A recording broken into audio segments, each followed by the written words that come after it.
So let's start. आज हम देखते हैं अपना lecture number 10 on our concept series, जिसमें हमारा चैप्टर चल रहा है रोटेशनल मोशन। ठीक है। सो आज का जो हमारा चैप्टर है, we are going to see अब rolling motion dynamics when the external force is there. When the body is doing a rolling motion then you apply some external force.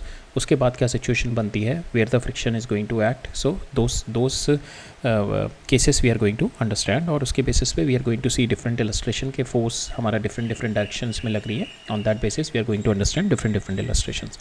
ठीक है। फिर सेकंड हमारा कॉन्सेप्ट देखेंगे आज हम, kinetic energy in the rotational motion. थोड़ा बहुत हमने we have used kinetic energy in the rotational motion with the fixed axis, but आज हम देखेंगे kinetic energy in the rotational motion when the motion is both translation, जो कि हमारा rolling में होता है, both translation and rotational motion. ठीक है।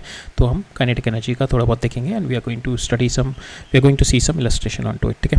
सो ये वाला टॉपिक काफ़ी अच्छा है। तो काइनेटिक एनर्जी वाला तो we have already touch base this concept of kinetic energy in the rotational motion, तो उसी को हम बिल्डअप करके we are going to put it in to the translation in the rotational motion.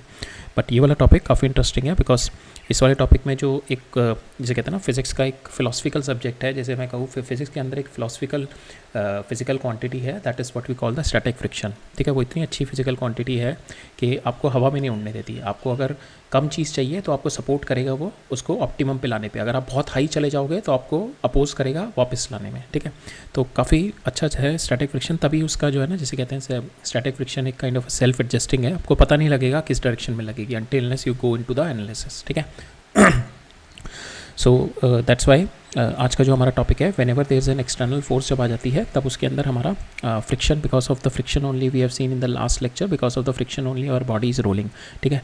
तो यहाँ पे अपने एक्सटर्नल फोर्स बढ़ाई, आपने जो मोशन को थोड़ा डिसबैलेंस किया, तब फ्रिक्शन आती है और फ्रिक्शन देखती है मेरे को किस साइड हेल्प करना है, किसको हेल्प करना है मेरे को। मेरा जो अल्टीमेटली हमारा रोलिंग मोशन का जो कंसेप्ट होता है, उस पर ये वाले पॉइंट मेरा स्टेशनरी होना चाहिए, ये वाला कंडीशन मेरे को रीच करनी है। तो फ्रिक्शन देखता है कि जो एक्सटर्नल फैक्टर आया फोर्स का, उसने किसको ज़्यादा डिसबैलेंस किया और उसको अपोज करने लगता है। ठीक है। बट स्टैटिक फ्रिक्शन की भी एक लिमिटेशन है, up to certain point of the time it is going to support, after that फिर नहीं सपोर्ट कर पाता। ठीक है। तो रोलिंग मोशन में हम लोग एक जो लास्ट में हमने रिवाइज किया, लास्ट लेक्चर में हमने देखा था, हम लोग देख लेते हैं। तो रोलिंग मोशन के लिए एक तो फ्रिक्शन बहुत ज़रूरी है आपका। ठीक है। अगर बॉडी ऑलरेडी रोलिंग है आपकी, अब रोलिंग का मतलब, पहले रोलिंग देखते हैं। रोलिंग का मतलब होगा ये वाला जो पॉइंट होगा मेरा, जो सरफेस और बॉडी को जो टच कर रहा है वाला point, that should be stationary, that should be zero stationary, जिसकी वेलोसिटी, नेट वेलोसिटी जीरो और नेट एक्सेलरेशन जीरो होना चाहिए इस वाले पॉइंट का। ठीक है। अब जब इसकी नेट वेलोसिटी जीरो हो गई, नेट एक्सेलरेशन जीरो आ गई, we can say the body is rolling, the body is rolling.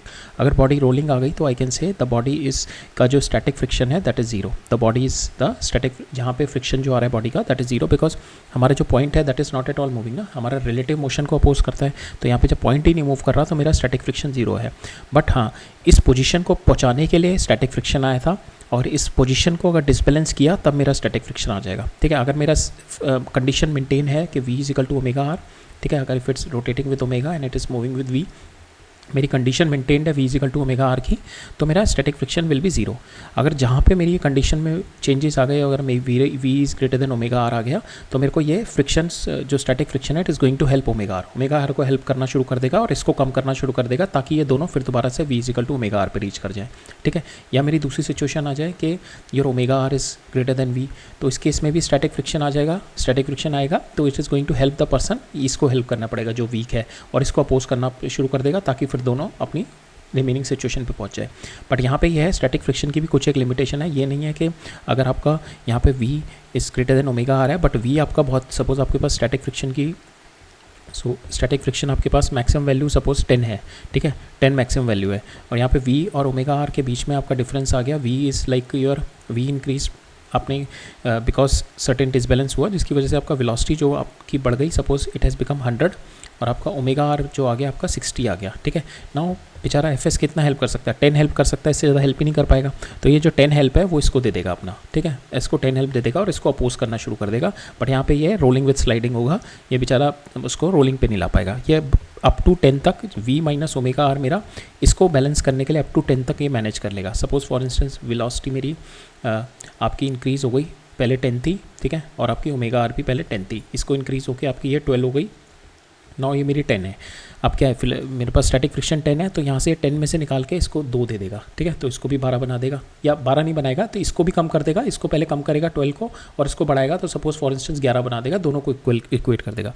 तो ये रोल मेरा स्टैटिक फ्रिक्शन का काफ़ी, जैसे बोल रहे ना पूरे फिजिक्स में जो स्टैटिक फ्रिक्शन एक ऐसा फिजिकल क्वांटिटी लगती है मेरे को कि it is kind of a philosophical, help भी करेगा और अपोज भी करेगा, काउंटर इंट्यूटिव भी है, ठीक है।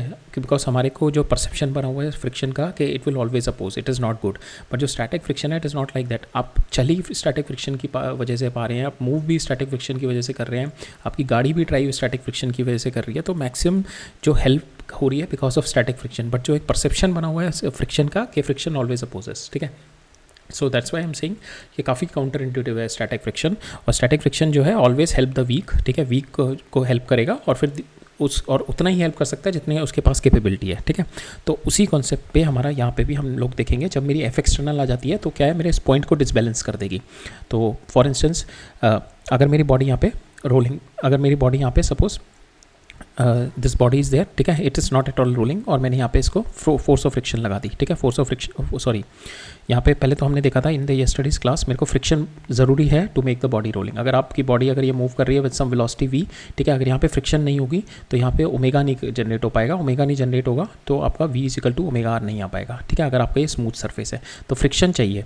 एक बार आपकी अगर बॉडी रोलिंग है, अगर आपकी बॉडी रोलिंग है that means v equal to omega r है, अब ये स्मूथ सरफेस पे आ जाए, ठीक है, तब then it will be keep on rolling. अगर ये ऑलरेडी इस सिचुएशन में और स्मूथ सरफेस पे अब आ गई, ठीक है, ऑलरेडी रोलिंग के बाद स्मूथ सरफेस पे आई है, देन वी कैन से कि it will keep on rolling, ठीक है, कोई इशू नहीं आएगा। अब क्या होता है, अगर मैं इस पर फोर्स लगा दी तो that is I am going to change this v and omega r को मैं चेंज कर रहा हूँ। यहाँ पे वी एन ओमेगा आर को अगर मैंने फोर्स लगा दी तो इट इज़ इसका सेंटर ऑफ मास एक्सेलरेट भी करेगा, और ये जो फोर्स है मेरी, जहाँ अब यहाँ पे जो है ना point of application of force बहुत इंपॉर्टेंट है, कि बिकॉज इससे पता लगेगा कि मेरा ये वाले पॉइंट में कितना डिसबैलेंस आ रहा है और स्टैटिक फ्रिक्शन को किस साइड हेल्प करना है, ठीक है। सो फॉर इंस्टेंस अगर हम ये वाला एग्जांपल देखें तो यहाँ पे मेरा फोर्स जो है फ्रॉम द सेंटर ऑफ मास, ये जो एक्स है, मतलब ये एप्लीकेशन ऑफ फोर्स पे बहुत डिपेंड करेगा कि मेरा इस वाली पॉइंट की क्या सिचुएशन है, क्योंकि हमारे को इस वाले पॉइंट को चाहिए, इस this point needs to be stationary, ये पॉइंट मेरा मूव नहीं होना चाहिए। तो this point needs to be stationary means अगर मैंने फोर्स लगाई तो ये एक्सेलरेट करेगा, और बिकॉज ऑफ दिस फोर्स, ठीक है, because of this force and because of this friction there will be a torque created. अब ये जो टॉर्क क्रिएट करेगा, this torque friction, so because of this friction, अभी फॉर इंस्टेंस आपने यहाँ पे फोर्स लगाई, ये आपका एक्सलेट कर गया, ठीक है, ये आपका एक्सलेट किया, because of this force torque will be created, जो टॉर्क क्रिएट होगी इस डायरेक्शन में यहाँ पे होगी, दैट इज अल्फा आर, ठीक है, एंड दैट इज 80। अब यहाँ पे डिपेंड करेगा फ्रिक्शन, जो देखेगा कि कौन सी साइड मेरी वीक है, फ्रिक्शन यहाँ पे देखेगा पहले बिकॉज ऑफ दिस फोर्स ना, इस फोर्स में अभी बॉडी मेरी, शुरू से स्टार्ट करते हैं, अभी बॉडी मेरी now the body is not in rolling motion, ठीक है। अगर बॉडी रोलिंग मोशन में भी है, फोर्स लगाने के बाद वो डिसबैलेंस हो जाएगा, then friction is going to help. For instance आप ले लो, body is in the rolling motion में है, ठीक है, द बॉडी इज मूविंग, आपने फोर्स लगाई, इधर फोर्स लगाई, ये सेंटर ऑफ मास इसका एक्सेलरेट करेगा ए से, and because of this force अब इस पर एक टॉर्क भी बनेगा, तो it is going to accelerate also, ठीक है, एंगुलर एक्सेलेशन आ जाएगा। तो इस वाले पॉइंट की क्या सिचुएशन आएगी, दिस वाला पॉइंट अब क्या होगा, ये ए आगे घूमेगा और ये इधर अल्फा आर इधर आएगा।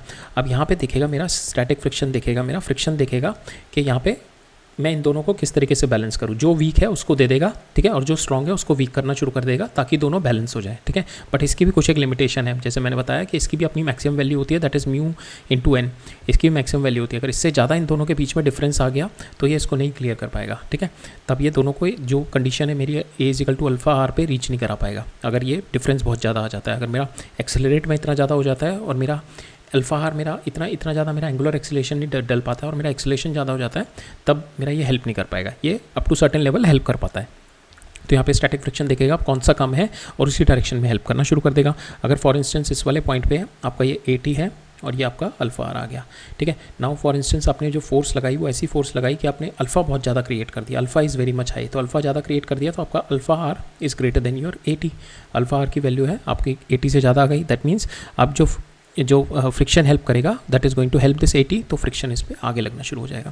फ्रिक्शन इस पर आगे लगेगा तो इस पर जब आगे फ्रिक्शन लगेगा तो फ्रिक्शन की वजह से टॉर्क लगेगा इधर की डायरेक्शन में, जो कि मेरे एफ वाले टॉर्क को अपोज करेगा, ठीक है, इसको अपोज करेगा, एक तो अल्फा आर को डिक्रीज करेगा और यहाँ पे ये फ्रिक्शन जो है it is going to increase my 80, ठीक है। तो इस तरीके से हेल्प करेगा। फॉर इंस्टेंस आपने फोर्स लगाई which is closer to your centre of mass, ठीक है, यहाँ पे फोर्स लगा दिया आपने, यहाँ पे फोर्स लगाई, तो जिसकी वजह से आपका अल्फा थोड़ा कम जनरेट होगा, अल्फा की वैल्यू कम होगी, बट आपका एक्सेलरेट बहुत हाई करेगा, ठीक है, यहाँ पे AT बहुत हाई हो जाएगा, एक्सेलेरेशन बहुत हाई हो जाएगा, तो आपका अल्फा आर कम हो जाएगा।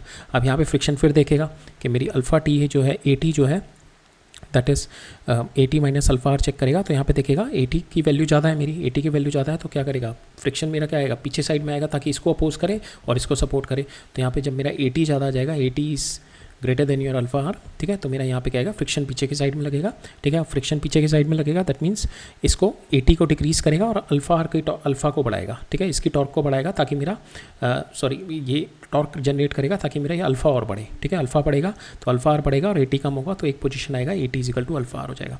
बट ये सारी कंडीशन तब तक वैलिड है ताकि इन दोनों के बीच में जो डिसबैलेंस है वो हैंडल कर पाए। ऐसा नहीं है कि मेरा AT जो है इतना ज़्यादा बढ़ गया और अल्फा आर मेरा इतना कम है। जैसे हमने देखा स्टैटिक फ्रिक्शन, सपोज आपकी मैक्सिमम वैल्यू 10 न्यूटन है और आपने यहाँ पे फोर्स लगाई, आपका AT बढ़ गया, आपका AT आ गया आपका 50, ठीक है, और अल्फा आर आ गया आपका 15, ठीक है, तो यहाँ पे तो आप अगर जो यहाँ पे अगर देखो आप AT आपका 50 आ गया, अल्फा आर आपका 15 आ गया।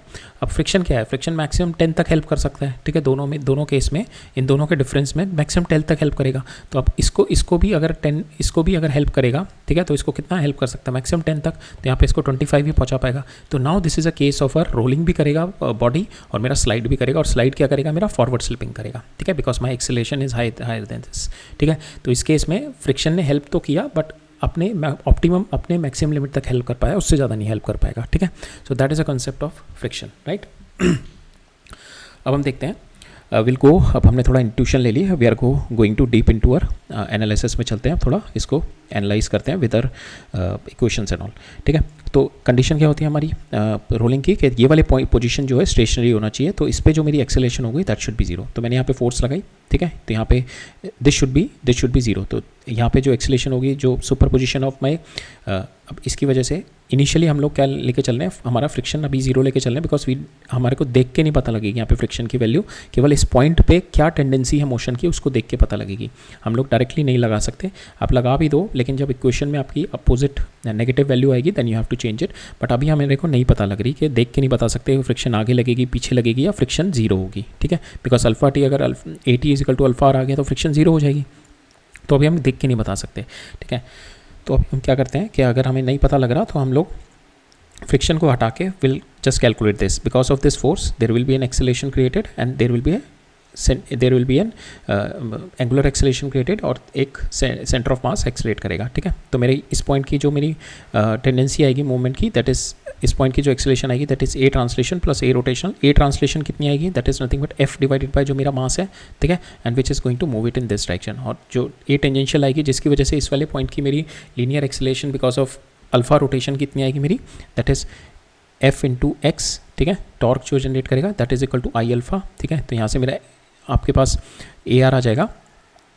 सो फ्रॉम एयर अल्फा आर की वैल्यू जो आएगी आपकी यहाँ से, सो यहाँ से AR is nothing but alpha r होता है ना आपका, ठीक है, तो यहाँ पे हमने R से और मल्टीप्लाई कर दिया, तो यहाँ से अल्फा आ जाएगा आपका FX by I into r, ये आपका इस डायरेक्शन में आ जाएगा, ठीक है। So that is your rotational motion की वजह से एक्सेलेरेशन आ गई इस पॉइंट पे, ठीक है। अब यहाँ पे दोनों की डायरेक्शन अपोजिट है, तो आपकी जो नेट एक्सेलेरेशन आई P की that comes out to be F by this value, ठीक है। यहाँ पे हमने इसको I को you can write it down as mk² where k is my radius of gyration, because I is the moment of inertia. आपकी body अगर disc हो जाए, बॉडी स्फेयर हो जाए, बॉडी आपकी हॉलो सिलेंडर हो जाए, तो दैट डिपेंड्स ऑन दैट, ठीक है। तो उस पर डिपेंड करेगा आपका यहाँ पे अल्फा की वैल्यू, ठीक है। तो ये याद रखना, ये जो अल्फा है दैट डिपेंड्स अपॉन, ये I पे डिपेंड करेगा आपका मोमेंट ऑफ इनर्शिया पे, ठीक है। So that is a factor that we are going to study in the next lecture कि अगर different bodies को if I'm going to rolling down from the inclined plane, so how my which body is going to fast, which body is having the more acceleration, that we are going to see it in the next lecture. but याद रखना कि it is depending upon the moment of inertia. तो moment of inertia मेरा यहाँ पे we just put it mk² where k is my radius of gyration, ठीक है। तो मेरी net value of acceleration आ गई F by m minus FR x by I, ठीक है। यहाँ से R की वैल्यू डाल दी, F by m कॉमन ले लिया, तो मेरा यहाँ पे आ गया 1 minus RX ओवर k², तो इसको लिख सकते हैं आप AP को। तो एक्सेलेरेशन ऑफ पॉइंट P आ गई F by m k² minus RX divided by के स्क्वायर, ठीक है। नाउ दिस आर एक्स के ऊपर के ये वाली टर्म जो है मेरी के स्क्वायर माइनस आर एक्स पे डिपेंड करेगा, अब मेरी फ्रिक्शन फोर्स किस डायरेक्शन में आएगी। अगर मेरा k square is greater than r x है, ठीक है, दैट मीन्स मेरी एक्सेलरेशन है that is moving forward acceleration है। एपी की जो टेंडेंसी होगी, जो एक्सेलरेशन ऑफ पॉइंट पी की होगी मूविंग फॉरवर्ड, तो मेरी एक्सेलरेशन बैकवर्ड आ जाएगी, ठीक है। तो यहाँ पे यही है, अगर आपका k square is greater than r x है तो आपकी जो इस पॉइंट की जो मोशन टेंडेंसी क्या है आगे मूव करने की, तो आपको फ्रिक्शन पीछे की साइड में लगेगा, एफ विल बी बैकवर्ड। अगर इस पोजीशन की अगर आपका k square is equal to r x आ गया तो दैट विल बी जीरो, तो आपके यहाँ पे कोई फ्रिक्शन नहीं लगेगी, कोई फ्रिक्शन फोर्स नहीं आएगी, स्टैटिक फ्रिक्शन को कोई इन्वॉल्वमेंट की जरूरत नहीं है। थर्ड केस में अगर आपका k square is less than r x, ठीक है, तो that means this value comes out to be negative, that means ये वाले पॉइंट की टेंडेंसी है पीछे मूव करने की, तो फ्रिक्शनल फोर्स यहाँ पे आगे लगेगी, so frictional force will be forward, ठीक है। तो इस तरीके से you have to see the frictional forces, कि फ्रिक्शनल फोर्स यहाँ पे देख के नहीं बताया जा सकता, हमें इस पॉइंट की स्टडी करनी पड़ेगी कि इस पॉइंट की मोशन की टेंडेंसी क्या है, then only you could able to get, ठीक है। अब इस केस पे हम देखते हैं एक और, we are going to observe in the case of disc, solid sphere and hollow sphere, if you applying the force at x is equal to r by two पे, ठीक है। ये अगर मैं आर बाई टू पे अगर apply करूँ ये force, then in that case ये वाला सिचुएशन एनालाइज करते हैं। अब डिस्क के केस में क्या होती है, मेरी के स्क्वायर हमारा ये होता है ना, m k square is equal to m are square by two, ठीक है, एम से एम, तो यहाँ से आपका के स्क्वायर आ गया आपका आर स्क्वायर बाई टू, ठीक है। अब यहाँ पे you just have to put the value, k square की value r square by two और ये एक्स क्या है आर स्क्वायर बाई टू, ठीक है। तो ये आपका दोनों इक्वल आ गया, r square by two r square by two, तो यहाँ पे k square comes out to be equal to r x, तो यहाँ पे आपकी कोई फ्रिक्शन नहीं लगेगी, ठीक है। In the case of disc वाले केस में when you apply the force at a distance r by two, ठीक है, इस केस में कोई फ्रिक्शन नहीं आएगी आपकी, right, because my k square comes out to be equal to r x, ठीक है। यहाँ पे एक्स की वैल्यू है मेरी आर बाई टू, ठीक है, at x is equal to r by two, that means यहाँ पे फोर्स लगा रहा हूँ मैं ये at x is equal to r by two पे, ठीक है। सेकंड देखते हैं सॉलिड स्फीयर में के स्क्वायर क्या होता है आपका, that is two r square by five, ठीक है। So two r square by five हो गई, तो यहाँ पे 0.4 के अराउंड आएगा ये, ठीक है। सो यहाँ पे विल पुट द वैल्यू है, सो के स्क्वायर की वैल्यू डालो यहाँ पे, के स्क्वायर की value 2r square by 5 and this is lesser than my r x की वैल्यू कितनी आ रही है r by 2, so it comes out to be 0.5, ठीक है। ये 0.5 है और मेरा ये वाली वैल्यू आएगी 0.4, ठीक है। तो my r x is greater than k square, तो my this one is the tendency, so in the case of solid sphere when you apply the force here, तो यहाँ पे क्या टेंडेंसी बन रही है मेरी f की, ये वाली सिचुएशन बन रही है, my r x is greater than k x square, so r x is greater than x square, that means this value a p की जो टेंडेंसी है पीछे मूव करने की है, my force will be in forward direction, ठीक है। Third situation देखते हैं हॉलो स्फीयर की, हॉलो स्फीयर में जो मेरा k square comes out to be equal to, तो के स्क्वायर होता है हमारा m k square into moment of inertia, that is 2/3 m are square, ये कैंसिल हो गया, तो के स्क्वायर आ गया आपका 2/3 आर स्क्वायर, ठीक है। तो 2/3 आर स्क्वायर आपका के आ गया, यहाँ पे वैल्यू पुट करो तो this comes out to be equal to 0.66 which is greater than, यहाँ पे कितना है 0.5, ठीक है, which is greater than 0.66 is greater than this, तो in this case this is r case, k square is greater than your r by x. अगर आपका यहाँ पे हॉलो स्फीयर होगा, ठीक है, अगर आपका यहाँ पे हॉलो स्फीयर है और आप यहाँ पे फोर्स लगा रहे हो यहाँ पे at a distance r by two पे, देन इन दैट केस आपकी जो फ्रिक्शन आएगी that will in the backward direction, because इस पॉइंट की जो टेंडेंसी आ रही है इस वाले केस में ये वाली आ रही है आगे मूव फॉरवर्ड करने की, तो इसमें फ्रिक्शन पीछे साइड में आएगी, ठीक है। So that is the case of our hollow sphere, right.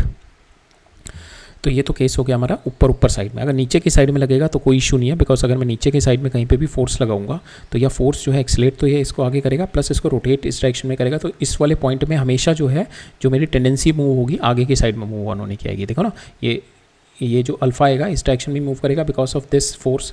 नीचे अगर इस वाले पोर्शन में, ये वाले नीचे वाले पोर्शन में भी मैं कहीं पे भी फोर्स लगाऊंगा तो इसकी टेंडेंसी क्या होगी, इसको इस डायरेक्शन में रोटेट करने की। तो ये वाले पॉइंट की एक तो एक्सेलेरेशन, सेंटर ऑफ मास की एक्सेलेरेशन आएगी प्लस दिस अल्फा आर भी इसी डायरेक्शन में आएगा। तो यहाँ पे जो मेरी पी पॉइंट की टेंडेंसी है नीचे वाले केस में जब भी मैं फोर्स अप्लाई करूँगा that is always in forward, so मेरी जो फ्रिक्शन होगी that will always be backward direction, static friction will always be backward direction, ठीक है। So in the lower part f is always back, right. Now so ये देख लेते हैं एक ये कॉन्सेप्ट देख लेते हैं इसमें। सो इसमें क्या कह रहा है मेरा, सो यहाँ पे my body is v is equal to omega r in rough the body. So body मेरी ऑलरेडी यहाँ पे जो है it is in rolling motion, ठीक है, it is in the rolling motion, rough surface है, यहाँ पे मैं फोर्स अप्लाई किया है तो and because of this friction force torque generate हो रहा है। तो ये वाले पॉइंट की जो मेरी this point comes out to be stationary, और जो इस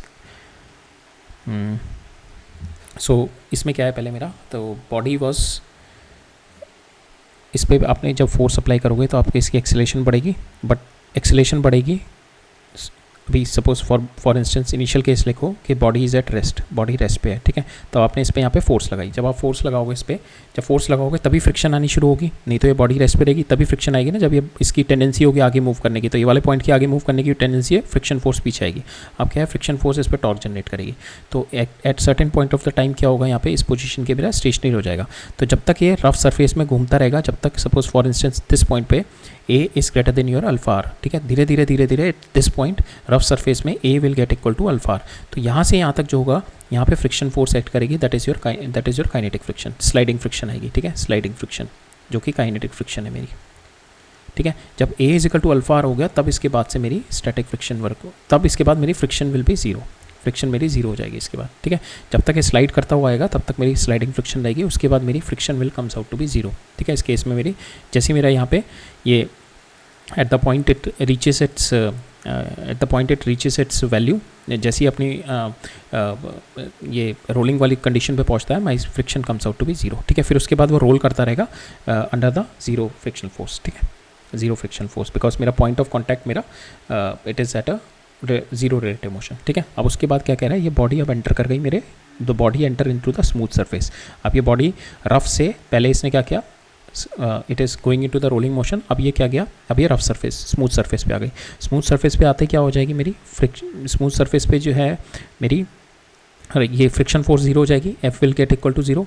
अब क्या होगा, ये टॉर्क मेरा तो जनरेट ही नहीं हो पाएगा, टॉर्क नहीं जनरेट होगा तो ये मेरा alpha r will not be there, तो body will be only accelerated, ये एफ लगते रहेगी, body will be only accelerated at this point, मेरा अल्फा आर कुछ भी नहीं होगा। जो अल्फा आर जो पहले का क्रिएट हुआ है मेरा, वही अल्फा आर रहेगा, अल्फा आर की वैल्यू नहीं बढ़ेगी, बट यहाँ पे मेरी एक्सेलरेशन बढ़ती रहेगी, acceleration will be keep on increasing, but alpha r will be constant, because alpha मेरा कांस्टेंट हो गया है, ठीक है, बिकॉज मेरी फ्रिक्शन फोर्स हट गई है, नहीं अब बिकॉज आपकी फ्रिक्शन फोर्स हट गई है, तो आपका जो भी बॉडी पहले, तो alpha will get equal to zero and the body was rotating with omega, तो ओमेगा विल बी मेंटेन, ठीक है, ओमेगा मेंटेन रहेगा, बट एक्सेलरेशन आपकी there will not be any acceleration, but body but angular acceleration नहीं रहेगी। जो omega बन गया बॉडी का बन गया, जैसे मेरा फ्रिक्शन हटा, alpha will get equal to zero, और मेरा ओमेगा जो होगा मेरा यहाँ पे जो मेरा ओमेगा होगा, वो जो वेलोसिटी अटेन कर दी होगी इसने स्मूथ सरफेस से पहुँचने से पहले, वो उसी ओमेगा से रोटेट करेगा। बट दूसरा क्या है, यहाँ पे हमारा फोर्स तो लग रही है, फोर्स लग रही है, दैट मीन्स ये वाला पॉइंट है एक्सेलेरेट कर रहा है, बट यहाँ पे मेरा ये इस पे जो है मेरा alpha r will be zero, तो that means this position will be forward slip होती रहेगी यहाँ पे, ठीक है, the body will be forward slipping only, right, because यहाँ पे फोर्स है, फोर्स की वजह से एक्सेलरेट आएगा, एक्सेलरेशन की वजह से इसकी जो है वेलोसिटी बढ़ती रहेगी, इसकी वेलोसिटी बढ़ती रहेगी, बट यहाँ पे जो है omega will be constant, because omega क्या होगा, जैसे आपकी फ्रिक्शन फोर्स खत्म हुई, जो भी ओमेगा मेंटेन रहा वही ओमेगा मेंटेन रहेगा, बट यहाँ पे ये जो फॉरवर्ड ये फोर्स बढ़ती रहेगी because of your acceleration, because of your force, because of this force acceleration will come, because of this acceleration your velocity will be keep on increasing, right. तो that is the concept of our rolling under net external force, ठीक है। अब question देखते हैं, आपको ये वाले concept समझ में आ गए तो question will not be difficult. Question में हम लोगों को हर एक क्वेश्चन में आपकी बॉडी जो हो रही होगी, ट्रांसलेट कर रही होगी, रोल कर रही होगी, you have to apply 2 equations, one is your translation equation लगानी है, दूसरी आपने रोटेशनल इक्वेशन लगानी है, ठीक है, और तीसरा आपने कोई कंस्ट्रेंट देखना है, third you have to see the constraint, और फोर्थ आपने ये वाले पॉइंट पे you have to observe this point कि क्या बोला गया, रोलिंग हो रहा है तो you have to apply the rolling condition, ठीक है। सो ये वाला क्वेश्चन भी आर कॉन्सेप्ट के ऊपर बेस्ड है, ठीक है।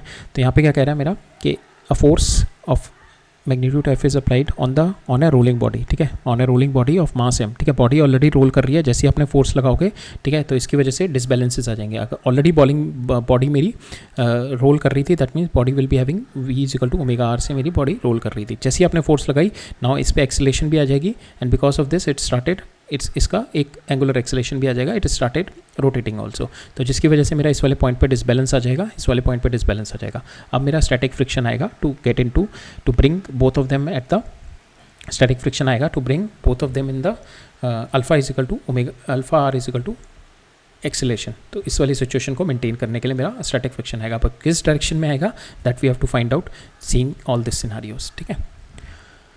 So first we have to discuss what happen if the pulling force is removed, ठीक है। अगर आपकी यहाँ पे पुलिंग फोर्स रिमूव हो गई तो व्हाट विल हैपन, सो आपकी ये फोर्स रिमूव हो जाएगी, तो यहाँ पे क्या है आपके, if there is no force the body पे फ्रिक्शन भी नहीं रहेगी। से if the body is already rolling, body already roll कर रही है, ठीक है। आपने जैसे ही आपने फोर्स, पहले वाले केस में क्या था हमारा, इस वाले केस में हमने फोर्स नहीं हटाई थी, ठीक है। तो हमारी हमने बस यहाँ पे इसको स्मूथ सरफेस पे ले आए थे, तो स्मूथ सरफेस पे हटा के मैंने फ्रिक्शन तो जीरो हो गई, but still it is force है यहाँ पे।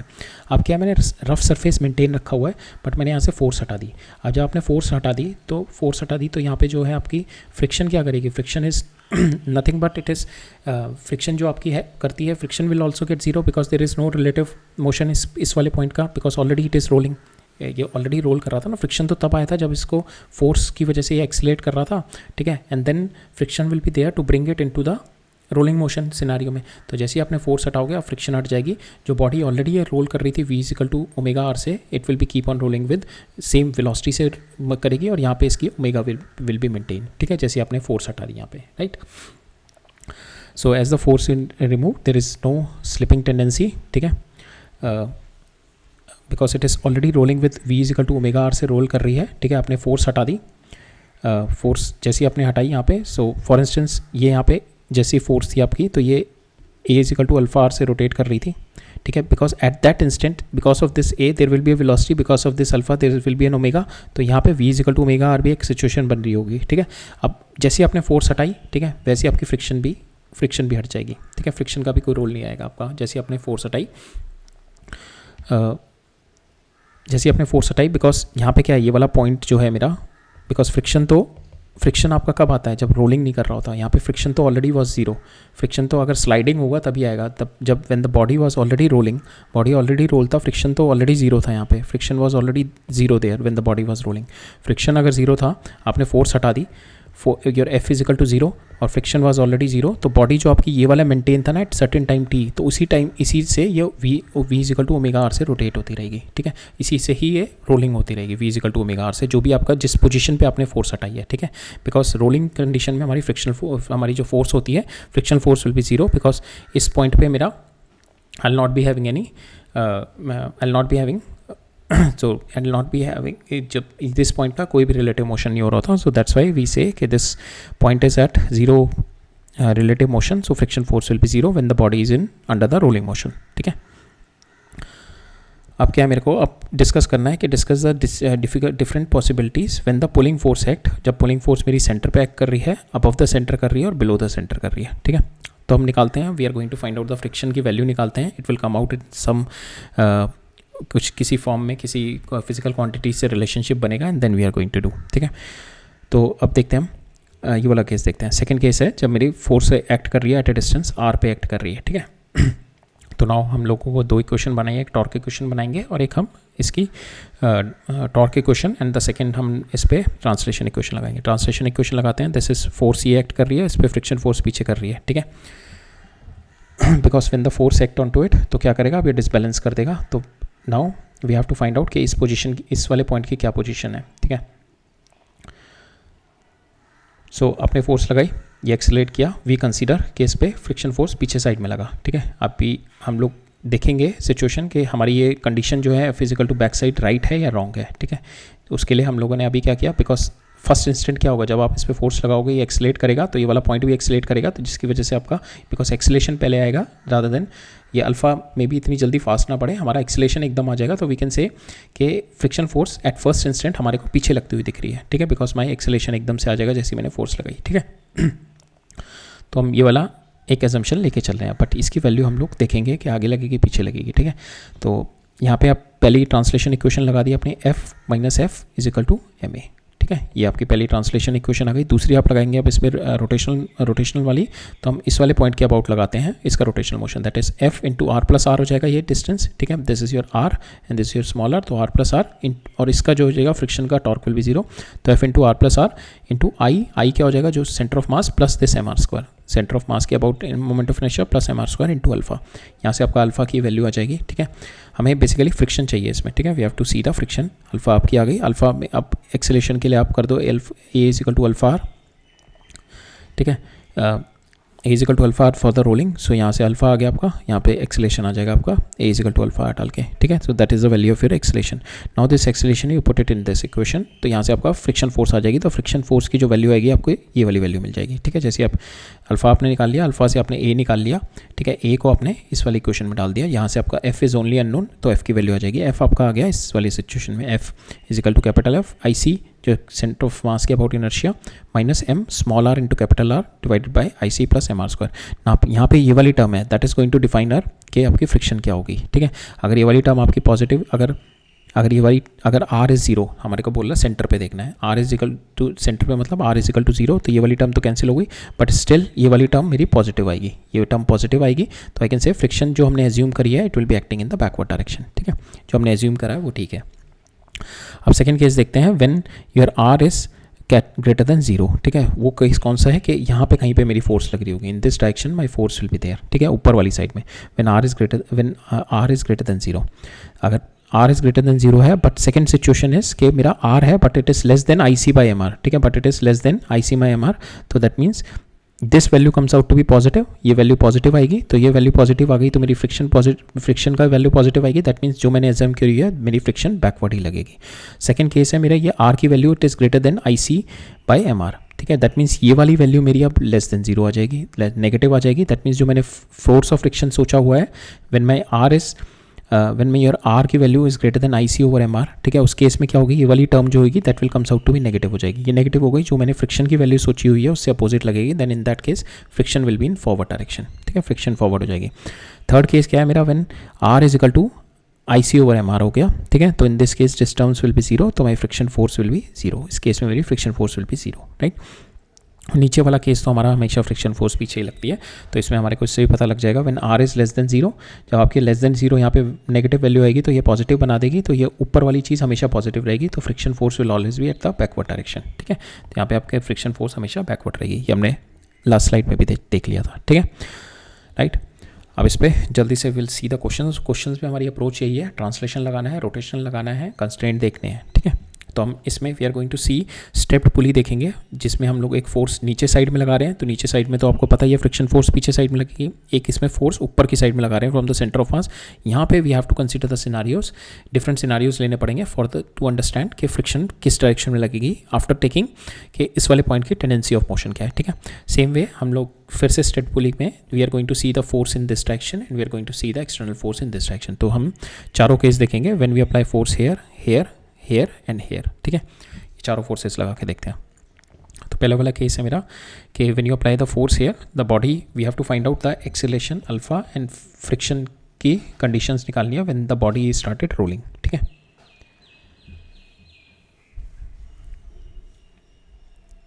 राइट,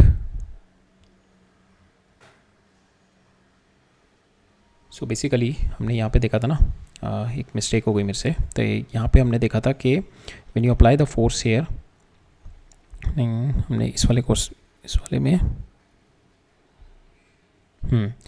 में हमने देखा था ना कि what happens when the f is removed. So हमारा जो होता है, मैंने बोला था कि static friction will get zero when your static friction will get zero when the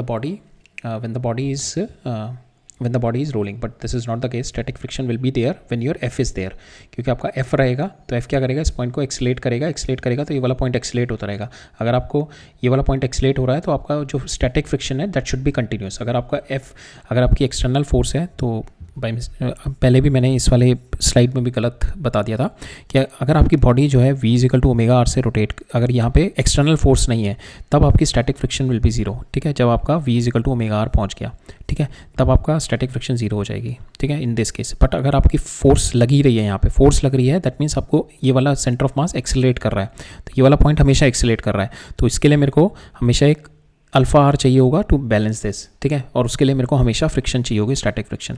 तो the last few minutes I have made this mistake, static friction will get zero but static friction will not B zero when your continuous force is applying here, ठीक है। आपकी force apply करेगी तो आपको static friction लगती रहेगी यहाँ पे to maintain this alpha are is equal to 80, ठीक है। सो ये जस्ट रेक्टिफाई कर लेना। तो ये एक मिस्टेक हो गई थी कि हमने इस वाले केस में देखा था ना, जैसे आपकी फोर्स हटेगी तो फोर्स हटेगी, दैट मीन्स आपका जैसे ये फोर्स हटेगी आपकी यहाँ पे, सो दैट मीन्स आपकी ए की वैल्यू ज़ीरो हो जाएगी। ए की वैल्यू ज़ीरो होते ही आपको फ्रिक्शन फोर्स चाहिए ही नहीं है। आपको ये ए आपकी because of this force your acceleration is keep on increasing, because of this force acceleration बढ़ती जा रही है ना। To maintain this A is equal to alpha are को मेंटेन करने के लिए आपको यहाँ पे अल्फा की वैल्यू को बढ़ाना पड़ेगा। अल्फा की वैल्यू किससे बढ़ेगी? आपकी फ्रिक्शन फोर्स से, ठीक है। तो यहाँ पे आपको फ्रिक्शन फोर्स लगती रहेगी आपकी, ठीक है। तो स्टैटिक फ्रिक्शन आपकी लगती रहती है, बट ये जो फ्रिक्शन होगी that will be static friction, because ये वाला पॉइंट मेरा मूव नहीं कर रहा, ठीक है। That is not a sliding friction. ये जो फ्रिक्शन लगेगी that will be static friction, ठीक है। तो आई होप अगर आप पूरा देखेंगे वीडियो तो आपको समझ में आ जाएगा। पहले हमने एक चीज़ में मिस्टेक कर दी थी। सो बॉडी में स्टैटिक फ्रिक्शन कंटिन्यूस लगती रहेगी अगर when the body is rolling, ठीक है। अब नेक्स्ट देखते हैं। सो हमारे को बताना है when the body starts rolling, ठीक है। तो उस केस में मेरी एक्सेलेरेशन कितनी है और मेरा अल्फा कितना है एंड फ्रिक्शनल फोर्स कितनी है, ठीक है। When you apply the force है तो नीचे साइड में फोर्स लग रही है, तो इसकी टेंडेंसी क्या है इसको रोटेट करने की। सो इस पर फोर्स इस डायरेक्शन में है, तो इसकी जो टेंडेंसी है इस वाले पॉइंट की, it is going in this direction, ठीक है। तो हम लोग एज्यूम करके चलते हैं कि जब भी नीचे साइड लगती है तो विल एज्यूम कि force of friction will be backward direction, ठीक है। तो हम दो इक्वेशन लगाएंगे अपनी। Will apply the first equation that is our translation equation. तो ट्रांसलेशन सेंटर ऑफ मास पे कौन कौन सी फोर्सेस लग रही है? एक एफ और एक एफ। तो F minus F centre of मास किससे मूव कर रहा है? देन एक्सेलरेशन ए, तो एम ए, ठीक है। दूसरी हम टॉर्क इक्वेशन लगाएंगे। Torque equation about centre of मास लगाते हैं, ठीक है। सेंटर ऑफ मास के अबाउट लगाते हैं। सपोज यहाँ पे अब क्या है, मेरी बॉडी को अगर मेरी ये फोर्स लग रही है तो इस फोर्स के अकॉर्डिंग तो मेरी टॉर्क इस डायरेक्शन में आएगी। तो अगर यहाँ पे मैं ये वाली टॉर्क देखूँ तो ये यहाँ पे अल्फा आर तो इस डायरेक्शन में आ जाएगा बिकॉज ऑफ दिस एक्स, ठीक है, प्लस ए और आ जाएगा। तो दैट मीन्स दिस, ये तो बहुत तेज घूमेगा। सो मेरी एक जो फ्रिक्शनल फोर्स होगी उसकी टॉर्क मेरी ज़्यादा होनी चाहिए। उसकी टॉर्क इतनी ज़्यादा हो मेरी कि वो इन दोनों को बैलेंस कर जाए, ठीक है। तो दैट मीन्स जो मेरी फ्रिक्शनल फोर्स की यहाँ पे टॉर्क होगी वो इस वाली टॉर्क को तो बैलेंस करेगी, इसकी एफ की टॉर्क से तो ज़्यादा होगी। So torque because of frictional force will be greater than torque of force, और वो इतनी ज़्यादा होगी that will also maintain my, so इसकी वजह से जो मेरा अल्फ़ा आएगा बिकॉज ऑफ अल्फ़ा फ्रिक्शन जो आएगा दैट विल मैनेज माई, इसकी वजह से जो अल्फ़ा होगा मेरा कैपिटल एफ की वजह से plus my acceleration over R, ठीक है। ये जो मेरा दिस इज़ माई जो मेरा सेंटर ऑफ मास जिस एक्सेलेरेशन से मूव कर रहा है, तो मेरी यहाँ पे जो फोर्स फ्रिक्शनल फोर्स की जो टॉर्क आएगी that will much higher than the force of this, ठीक है। सो दैट इस पॉइंट की जो मेरी जो it should rotate in this direction alpha, because इसकी टेंडेंसी क्या है फोर्स की इस डायरेक्शन में रोटेट कराने की, बट मेरे को ये वाले पॉइंट की अल्फा आर इस डायरेक्शन में चाहिए ना। तो मेरी फ्रिक्शनल फोर्स की जो टॉर्क आएगी that is much higher than this F की टॉर्क से, ठीक है। तो नाउ फ्रिक्शनल फोर्स जो now the bodies will be moving alpha here, because मेरे को सिचुएशन चाहिए रोलिंग मोशन के लिए मेरा ये वाला पॉइंट किससे, अगर because of this force it is moving here with, because of this force and this it is moving, this point is moving ए, तो ये इधर रोटेट करेगा तभी ये वाले पॉइंट का मेरा अल्फा आर इधर आएगा ना, ठीक है। सो देन अब इस केस में will write down our force equation, rotational equation की रोटेशनल मोशन की इक्वेशन, ठीक है। तो इस वाले सेंटर ऑफ मास के अबाउट निकालते हैं। तो this is f into this capital r minus f into this small r that will be equal to I alpha, ठीक है। नाउ हमारी कंडीशन है a is equal to alpha r, तो यहाँ से ए की वैल्यू और अल्फा की वैल्यू निकाल लो, इसको नीचे ले जाओ, ये दो इक्वेट बोथ ऑफ देम। यहाँ से आप फ्रिक्शन निकाल लो, ठीक है। यहाँ से आपके फ्रिक्शन की value comes out to be F is equal to I plus M R R divide by I plus M R square. तो यहाँ से ये हमेशा पॉजिटिव है, ठीक है। तो हमारी जो एजम्पशन है friction will always be backward, ठीक है। This value comes out to be positive, ठीक है। आपकी फ्रिक्शन वैल्यू आ गई, आपकी फ्रिक्शन की value just put it in this equation. यहाँ से आपकी एक्सेलेरेशन आ जाएगी। Once you get the acceleration आप आर से डिवाइड कर दो, you will get the value of your alpha, ठीक है, राइट। सो हमारा जब एक्सटर्नल फोर्स रहता है तो स्टैटिक फ्रिक्शन लगता रहता है, ठीक है। अगर मेरी बॉडी प्योर रोलिंग में है, so my body is in pure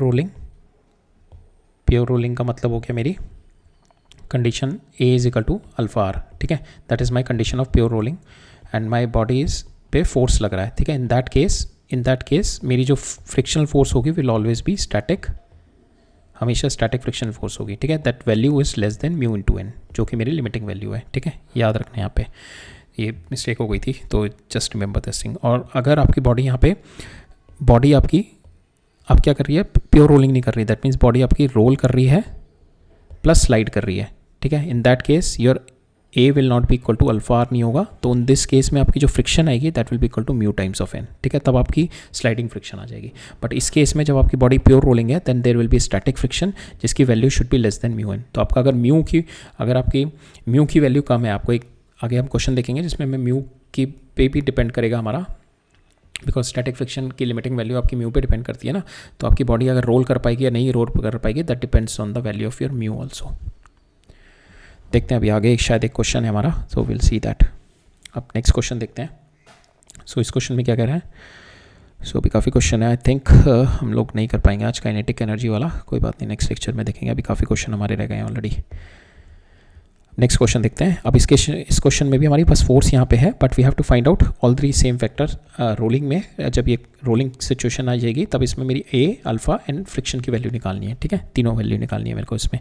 तो नाउ आपकी फोर्स यहाँ पे लग रही है, ठीक है, will apply both the things, इसकी वजह से ये एक्सेलरेट करेगा एंड बिकॉज ऑफ दिस अब यहाँ पे दोनों की टॉर्क मेरी सेम डायरेक्शन में होगी, जो कि मेरे को चाहिए थी अल्फा आर वाली, तो यहाँ पे दोनों की टॉर्क मेरी ऐड अप हो जाएगी, F R plus F are की दोनों की टॉर्क मेरी ऐड हो जाएगी, ठीक है। नाउ आई नेवर नो कि एफ की टॉर्क ज़्यादा है, इसकी टॉर्क ज़्यादा है, आई डोंट नो, बट इस केस में डेफिनेटली जो फ्रिक्शनल फोर्स की टॉर्क है वो ज़्यादा होगी, ठीक है। तो यहाँ पे ये आ गया मेरा a is equal to alpha r, मेरी एक सिचुएशन आ गई रोलिंग की। अब मैं इस पर ट्रांसलेशन मोशन की क्वेश्चन लगाता हूँ, that is F minus small F that is equal to M A, ठीक है, ये ए एक्सेलेरेशन से मूव कर रहा है। Then second is my rotational torque equation, F R plus F R, ठीक है, this F into this R, ठीक है, इसकी इस पॉइंट के अबाउट निकालना हूँ सेंटर ऑफ मास के, and this capital F into small R, ठीक है, is equal to I alpha, right. यहाँ से भी हम ए की वैल्यू निकाल लो, अल्फा की वैल्यू निकाल लो, दोनों को इक्वेट कर दो, यू विल गेट, यहाँ पे आपका फ्रिक्शन आ गया। आप देखो यहाँ पे फ्रिक्शन में ऊपर नेगेटिव साइन आ गया, friction is equal to I minus m r और over I plus M R square, यहाँ पे नेगेटिव साइन आ गया। Now it depends on your are की वैल्यू पे डिपेंड करता है अब, ठीक है।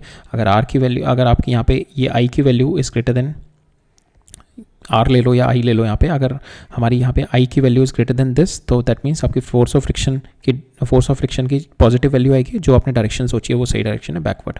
सेम वे अगर इसकी वैल्यू जीरो आ गई तो आपकी force of friction will be zero. अगर इसकी वैल्यू आपकी less than zero, if I is less than m are r, I की value less than m are r है, तो ये force of friction will be negative, तो आपकी force of friction की डायरेक्शन आएगी पॉजिटिव, ठीक है, बिकॉज हमने जो एज्यूम किया उससे नेगेटिव डायरेक्शन, नेगेटिव वैल्यू आई है, ठीक है। नेक्स्ट क्वेश्चन देखते हैं। सो इस क्वेश्चन में क्या है, मेरा सेम स्टेप्ड हमारा पुली, सेम स्टेप पुली है, स्टेप डिस्क है। अब यहाँ पे फोर्स मेरी ये लग रही है और यहाँ पे फोर्स मेरी दिस इज दिस डायरेक्शन, ठीक है। प्योर रोलिंग कर रहा है, प्योर रोलिंग के केस में हमारे को acceleration of my centre of मास बताना है, ठीक है, प्योर रोलिंग का केस है, राइट। सो प्योर रोलिंग में क्या होगा, ये ब्लॉक को इस तरीके से उठा रहा है डिस्क को, ठीक है। सो व्हेन इट इज़, तो यहाँ पे जो है मेरी acceleration, because it is a vertical force, तो it is not going to accelerate vertically, but ये इसकी वजह से टॉर्क क्रिएट होगा, ठीक है, इसकी वजह से टॉर्क क्रिएट होगा, torque will be in this direction, ठीक है, इसका टॉर्क इन डायरेक्शन होगा, तो दैट मीन्स यहाँ पे जो आएगा, यहाँ पे जो एक्सेलेरेशन आएगा that will be alpha are, ठीक है। अब यहाँ पे अब मेरा एक्सेलेरेशन तो कुछ भी नहीं आया, तो मेरा फोर्स जो होगा वो एक्सेलेरेट करेगा, it will be in this direction, that is going to accelerate the body, then only it will be equal to alpha R. Because यहाँ पे जो मेरा फोर्स आ रहा है, फोर्स से तो मेरा अल्फा नहीं, फोर्स से तो मेरा force is not giving U A, because force in vertical direction. अगर ये ए डायरेक्शन में मूव करेगा तो मेरे को एफ की वजह से मूव करेगा, क्योंकि यहाँ पे एफ जो है मेरा कैपिटल एफ है, इट इज़ इसके अबाउट ये टॉर्क लगाएगा, बिकॉज ये वर्टिकल डायरेक्शन में है, तो मेरा एक्सेलेरेट मेरा हॉरिजॉन्टल डायरेक्शन में नहीं होगा, ए एक्स मेरा जीरो आएगा बिकॉज ऑफ दिस। तो ये बस इसको रोटेट, ये बस इसको टॉर्क क्रिएट करेगा, ये टॉर्क क्रिएट किया इस डायरेक्शन में, ठीक है। इसकी टेंडेंसी क्या होगी इस वाले पॉइंट की मूव करने की, अल्फा आर इस डायरेक्शन में।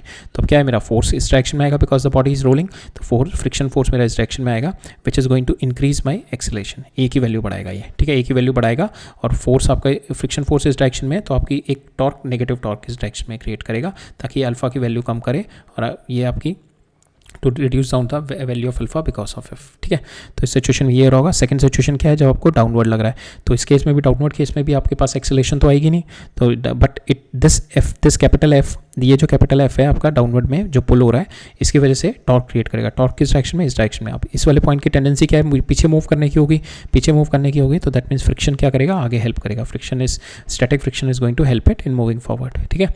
स्टैटिक फ्रिक्शन की वजह से आगे मूव करेगा। नाउ दिस पॉइंट, ये स्टैटिक फ्रिक्शन क्या करेगा, अब इसके एक्सेलेरेट करेगा एक तो, और ये अल्फा कम करेगा इसका, ठीक है, because it is going to generate alpha in this direction, तो अल्फा कम करेगा और ये ए की वैल्यू बढ़ाएगा, ताकि वो सिचुएशन आ जाए मेरी a is equal to alpha are को मेंटेन करने के लिए, ठीक है। तो हमने we have seen the concept, intuition ले ली क्वेश्चन की क्या हो रहा होगा, we are going to apply that, ठीक है। मेरे को यहाँ पे के दे रखे है, K is nothing but your R by root 2, ठीक है। तो यहाँ पे जो टॉर्क होगी because of my force, that will be F into this R, इस वाले पॉइंट के अबाउट निकालते हैं टॉर्क, सो इस वाले पॉइंट के अबाउट इट इज़ रोटेटिंग, तो मेरी फ्रिक्शन फोर्स की टॉर्क जीरो आ जाएगी इस वाले पॉइंट के about, this is nothing but r by 2, so f into r by 2 is equal to m centre of mass के about m k square plus this distance is में m are square, parallel axis theorem लगा दी, that will be equal to alpha. ठीक है, that will be equal to ये मेरा आई हो गया इंटू अल्फा, तो that is my first equation. यहाँ से मेरी अल्फा आ जाएगी। ठीक है, आपको आर स्क्वायर के की वैल्यू दे रखा है आर बाई टू, यहाँ से इसको इधर ले जाओ तो यहाँ से आपके अल्फा की वैल्यू आ जाएगी, that is F divide by 3mr। ठीक है, अल्फा वैल्यू आ गई आपकी, यू जस्ट पुट इट, आपको अल्फा आ गया and your acceleration is nothing but alpha into R, rolling motion हो रहा है तो यहाँ से आपकी एक्सेलेरेशन आ गई। Now you can put the value of your acceleration to get the value of your acceleration of centre of mass ही चाहिए था हमारे को, आ गया। So that is what we needed here. ठीक है, अब सेकंड केस में, इस वाले केस में भी हमारे को सेम कॉन्सेप्ट लगाना है। यहाँ पे भी हमारी जो टॉर्क लगेगी, टॉर्क मेरी सेम रहेगी बट डायरेक्शन मेरी अपोजिट हो जाएगी। ठीक है, यहाँ पे टॉर्क ये होगी F into this R by two, F into same R by two, so same यहाँ पे it's going to rotate with alpha, तो सेम इज इक्वल टू इस वाले पॉइंट के अबाउट अल्फा से रोटेट करेगा, तो same I get the value of my alpha, same आएगा, ए सेम आएगा, बट यहाँ पे अब दोनों केस में मेरा एक्सेलेरेशन इसमें, इस वाले केस में इस डायरेक्शन में आएगा जब मैं फोर्स ऐसे लगा रहा हूँ, जब मैं इसको कर रहा हूँ तो इस डायरेक्शन में मेरी एक्सेलेरेशन इस डायरेक्शन में आएगी। ठीक है, इसकी फ्रिक्शनल फोर्स की मेरी चेंज हो जाएगी डायरेक्शन, एंड माई एक्सेलेरेशन की वैल्यू सेम आएगी magnitude, but direction will be different. ठीक है,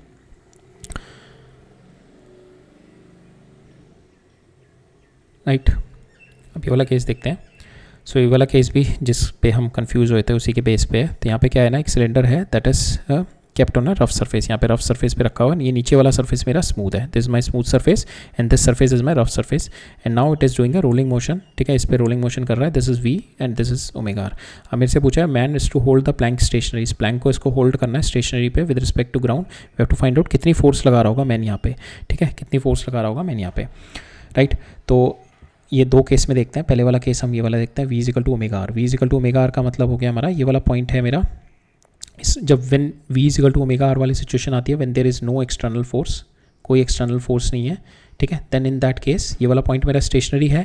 ठीक है, एक्सटर्नल केस में भी स्टेशनरी रहता है, but external case, external force वाला जब होता है तो उसमें फ्रिक्शन हमेशा कंटिन्यूसली एक्ट कर रही है, बट इस वाले पॉइंट पे मेरी फ्रिक्शन तो एक्ट नहीं कर रही, फ्रिक्शन को ज़रूरत ही नहीं है। फ्रिक्शन ने जैसी मेरी ओमेगा क्रिएट कर दी, यहाँ पे क्या होगा, पहले फ्रिक्शन ने ओमेगा क्रिएट कर दी, ओमेगा बढ़ा के दैट इट ब्रिंग इट, और v को डिक्रीज करके that bring it equal to omega R. जैसे ये फ्रिक्शन ने मेरा इतना काम कर दिया, उसके बाद फ्रिक्शन की वैल्यू, स्टैटिक फ्रिक्शन की वैल्यू मेरी जीरो हो जाएगी यहाँ पे, सॉरी स्लाइडिंग फ्रिक्शन मेरी यहाँ पे फ्रिक्शन यहाँ पे जीरो हो जाएगी। जैसे मैंने ये v is equal to omega R वाली सिचुएशन पहुँच गई मेरी, पहले सपोज फॉर इंस्टेंस ये रफ सरफेस पे मूव कर रहा था v से, ठीक है, और यहाँ पे क्या होगा, फ्रिक्शन लगेगी, फ्रिक्शन से ये मेरा अल्फा बढ़ेगा, यहाँ पे आएगी आपकी स्लाइडिंग फ्रिक्शन, अभी ठीक है, स्लाइडिंग फ्रिक्शन आएगी, अल्फा आएगा, अल्फा की वजह से ओमेगा इंक्रीज होगा, और यहाँ पे because of this friction v will be decreasing. तो एक पोजीशन आएगा when v is equal to omega R, जैसे ये सिचुएशन पहुँच जाएगी मेरी फ्रिक्शन जो होगी दैट विल गेट जीरो। ठीक है, आपकी फ्रिक्शन यहाँ पे जीरो हो गई इस वाले पॉइंट की, तो फ्रिक्शन जीरो हो गई तो ये वाला पॉइंट मूव नहीं कर रहा, तो आपके सरफेस के ऊपर तो कोई फ्रिक्शन नहीं है कि आपका ये कब मूव कर रहा होगा ये वाला, जब यहाँ पे आपकी फ्रिक्शन कुछ आएगी, सपोज फॉर इंस्टेंस कोई फ्रिक्शन अगर इस वाले पॉइंट की टेंडेंसी होती मूव करने के आगे, ठीक है, तो फ्रिक्शन इस वाले पॉइंट पे पीछे लग रही होती है और मेरा प्लैंक पे आगे लग रही होती, तब मेन को मेरे को होल्ड करना पड़ता, because that is equal to my friction value. But in this case v is equal to omega R वाले केस में, इस केस में मेरी friction force will be zero. But अगर मेरा ये होता है, अगर मैं फोर्स अप्लाई कर रहा होता यहाँ पे, ठीक है, और दिस इज माई एक्सेलेरेशन, अगर मैं यहाँ पे कोई फोर्स अप्लाई किया होता, ठीक है, some force will be applied, then in that case में तब मेरी यहाँ पे वैल्यू फ्रिक्शन आती, because of this f my body will be accelerating and nigh because there is a friction force here, ठीक है, because the body is accelerating there will be a friction force, जो friction force थी it is going to, जिस friction force की वजह से this static friction is trying to maintain this position, जिसकी value a is equal to alpha r आ जाती है, ठीक है, a is equal to alpha r. But यहाँ पे जो स्टैटिक फ्रिक्शन की डायरेक्शन के अकॉर्डिंग मेरे को मेन को किस डायरेक्शन में होल्ड करना होता है वो बताना पड़ता, ठीक है, बिकॉज अगर आपकी यहाँ पे f की वैल्यू इस तरीके की होती कि आपको आपकी यहाँ पे a is greater than alpha R होती, तो आपकी static friction will be in this direction, ठीक है, जो स्टैटिक फ्रिक्शन डिस्क पे लग रही होती, आपकी प्लैंक पे आगे लग रही होती, तो मेन को इसको होल्ड करना पड़ता with this static friction value, ठीक है। अगर सेकंड केस में आपकी a is less than alpha R होती, अगर आपका अल्फा ज़्यादा होता इस डायरेक्शन में, तो आपको स्टैटिक फ्रिक्शन इस पे अल्फा आर, ठीक है, अगर alpha are is greater than your a, ठीक है, तो alpha are is greater than your a से ज़्यादा होगा तो आपकी स्टैटिक फ्रिक्शन इस वाले पॉइंट पे आगे लग रही होती, ठीक है, to increase the value of A. Disc पे आगे स्टैटिक फ्रिक्शन लग रही होती, इस पे प्लैंक पे पीछे लग रही होती, तो मेन को इसको होल्ड करना पड़ता, इसको पुश करना पड़ता इस डायरेक्शन में टू होल्ड दिस, ठीक है, तो ना दिस इज़ द केस, ठीक है। तो ये अच्छा क्वेश्चन था। कंसेप्चुअल अंडरस्टैंडिंग के लिए काफ़ी अच्छा क्वेश्चन है. When v is equal to omega R जैसे ही पहुंच गया तो इस केस में no force on the plank, no force exerted by the man. But another case है कि जब ये बॉडी मेरी एक्सलेट कर रही है when there is a force on to it. अगर ये फोर्स आएगी तो मेरे यहाँ पे इस पर फ्रिक्शन फोर्स आएगी. जब ये फ्रिक्शन फोर्स आएगी देन मैन मैं will have to apply the force on to it. ठीक है, और वो सिचुएशन पे आएगा कि किस डायरेक्शन में मेरी फ्रिक्शन फोर्स आएगी, उसके अपोजिट डायरेक्शन में man has to apply it. ठीक है, सो अब ये वाला केस भी काफ़ी इंटरेस्टिंग है बिकॉज इस वाले केस में अब हमारा रोलिंग, पहले हम रोलिंग वाली कंडीशन डिस्कस करेंगे कि रोलिंग कब करेगा, फिर सेकेंड हम डिस्कस करेंगे रोलिंग प्लस स्लाइडिंग वाले केस. ठीक है, तो इसके अंदर क्या कह रहा है मेरा कि दिस इज माई सिलेंडर है which is having the mass m, our string passes over the pulley के ऊपर से पास ऑन कर रहा है, अनदर वेट मेरा यहाँ पे कनेक्टेड है. You have to find the acceleration of cylinder m when it rolls. ठीक है, पहला केस है मेरा रोलिंग का केस है और मेरे को इसकी एक्सेलेरेशन बतानी है when it is rolling. Second है the coefficient of friction is mu, find the acceleration of the cylinder when it slips and when it's roll. अब मेरे को यहाँ पे म्यू की वैल्यू बतानी है when it slips when it's rolls. ठीक है, हमने देखा था रोलिंग वाले केस में देयर इज अ सिचुएशन कि आपकी फ्रिक्शनल फोर्स जो स्टैटिक फ्रिक्शन है it is going to help up to certain point. ठीक है, अब नाउ दिस फ्रिक्शनल फोर्स जो आपकी आएगी, फ्रिक्शन फोर्स की वजह से your A will be getting equal to alpha R. ये आपकी रोलिंग की वैल्यू है, ये आपको मेंटेन करनी है सिचुएशन फॉर द रोलिंग. अगर आपकी फ्रिक्शन फोर्स मेंटेन कर पा रही है then we can say your friction force is less than mu n. ठीक है, अगर वो मेंटेन नहीं कर पा रही then your friction force will be equal to mu n. ठीक है, that is your sliding situation आ जाएगी. तो हमारे को वही बतानी है कि म्यू की कितनी वैल्यू हो कि जब तक ये मेरा रोल को मेंटेन कर पाए रोलिंग को, और म्यू की कितनी वैल्यू के लिए ये स्लाइडिंग सिचुएशन पे आ जाए. और फिर थर्ड मेरे को बताना है what is the minimum coefficient of friction for which the cylinder rolls always. ठीक है, यहाँ पे म्यू की वैल्यू हम वो बतानी है कि सिलेंडर हमेशा रोल करे, और यहाँ पे हमारे को निकालनी है acceleration when the cylinder slips और व्हेन द सिलेंडर रोल्स. यहाँ पे ये दोनों चीज़ें निकालनी है. ठीक है, अभी एक करके शुरू करते हैं. क्वेश्चन काफ़ी अच्छा क्वेश्चन है, इसमें काफ़ी कॉन्सेप्ट हमारे रिवाइज भी हो जाएंगे और हम काफ़ी अच्छे इसमें एक डिफरेंट वो है कि जब आपका रोल और स्लाइड दोनों कर रहा होता है तब उस केस में how you have to put across the equations. तो पहले हम रोलिंग का केस देखते हैं. रोलिंग के केस में so now this body this हम एज्यूम करते हैं. सो ये वाली बॉडी ए से नीचे आ रही होगी तो इस वाले पॉइंट की भी मेरी ए होगी. ठीक है, because of my string constraint की वजह से इसकी जो टॉप मोस्ट पॉइंट की मेरी ए होगी. ठीक है, अब टॉप मोस्ट पॉइंट की ए है. Now this body is rolling, तो ये इसकी क्या होगी, इस वाले पॉइंट की क्या होगी मेरी टॉप मोस्ट पॉइंट की अगर एक्सेलरेशन ए है देन दिस वाले पॉइंट की विल बी a/2. ठीक है, इसकी 0 है, that is our condition for the rolling ना. तो जो सेंटर ऑफ मास की विल बी a/2. ठीक है, सेंटर ऑफ मास मेरा यहाँ पे a/2 से मूव कर रहा होगा. Now will apply the equations लगाते हैं. तो ये मेरा ट्रांसलेट कर रहा होगा, ये जो होगा मेरा सिलेंडर मेरा रोल भी कर रहा होगा प्लस ट्रांसलेट. ठीक है, अब इसमें दो इक्वेशन इसमें लगाएंगे, एक इक्वेशन इसमें लगाएंगे because my A is unknown, alpha is unknown और ये मेरा टेंशन विल बी अननोन. तो 3 इक्वेशन हमारी आ जाएंगी. ठीक है, तो हम पहले इस पर लगाते हैं इक्वेशन. तो इस पर इक्वेशन लगाते हैं. सो टेंशन आ जाएगी ऊपर, इधर टेंशन आ जाएगी, नीचे mg. तो mg minus T is equal to ma, that is for the block. अब सिलेंडर के ऊपर लगाते हैं सिलेंडर का. सो सिलेंडर के ऊपर क्या हो रहा होगा, जब ये इसके ऊपर टेंशन आ रही होगी तो इधर टेंशन होगी, ये tension is trying to rotate this cylinder, जिसकी वजह से रोटेशन की वजह से पीछे की साइड में इस पर आएगी. ठीक है, पीछे की साइड में आएगी इस पर एक्सेलरेशन, सो दैट अब फ्रिक्शन क्या करेगा इसको to move it forward so that a is equal to alpha आ जाए. ठीक है, तो friction is going to make it move forward. तो फ्रिक्शन की direction we are taking this. अगर दूसरी डायरेक्शन आएगी, वैसे आएगी नहीं दूसरी डायरेक्शन, इसी डायरेक्शन में इंट्यूशन से पता लग रहा है हमारे को कि friction will be in this direction because इसको इस डायरेक्शन में मूव कराने के लिए बिकॉज टेंशन की वजह से जो टॉर्क क्रिएट होगा will be in this direction. ठीक है, अगर मेरा टॉर्क इस डायरेक्शन में क्रिएट हो रहा है बिकॉज ऑफ टेंशन, सो इस वाले पॉइंट की जो मोशन टेंडेंसी आएगी because of this tension will be in this direction, तो my friction will be in this direction. ठीक है, फ्रिक्शन हमने इस डायरेक्शन में ले लिया तो मेरे ट्रांसलेशन मोशन की इक्वेशन क्या आ गई, T plus F R will be equal to M a/2. ठीक है, बिकॉज हमने देखा था ना रोलिंग केस में ये अगर ये वाला पॉइंट मेरा ए से मूव कर रहा है तो in the rolling it will be a/2. ठीक है, सो ये आ गई मेरी T plus friction force that will be equal to m into a/2. ठीक है, अब हम इस पे रोटेशनल वाली इक्वेशन लगाते हैं. रोटेशनल वाली इक्वेशन लगाते हैं हम with the point of centre of mass के about. So t so suppose it is moving alpha in this direction, so it will be t. So t की जो होगी हमारी टॉर्क होगी will be positive. So t into r minus alpha friction की होगी मेरी opposite minus f into are, that will be equal to I into I क्या है m are square into alpha. ठीक है, तो यहाँ से मेरी थर्ड इक्वेशन आ गई. This my third equation. So ये 3 इक्वेशन आ गई 1, 2 एंड 3. ठीक है, अब यहाँ पे आप अल्फा की वैल्यू डाल दो. Alpha is nothing but your centre of mass this alpha होगा, this alpha will be nothing but your A centre of mass into divided by r, ठीक है। अब यहाँ पे सेंटर ऑफ मास जो है आपका a/2 से मूव कर रहा है, ठीक है। ये याद रखना, कभी a मत डाल देना, यहाँ पे a/2 है, this value is a/2 because this value we have assuming a, ठीक है।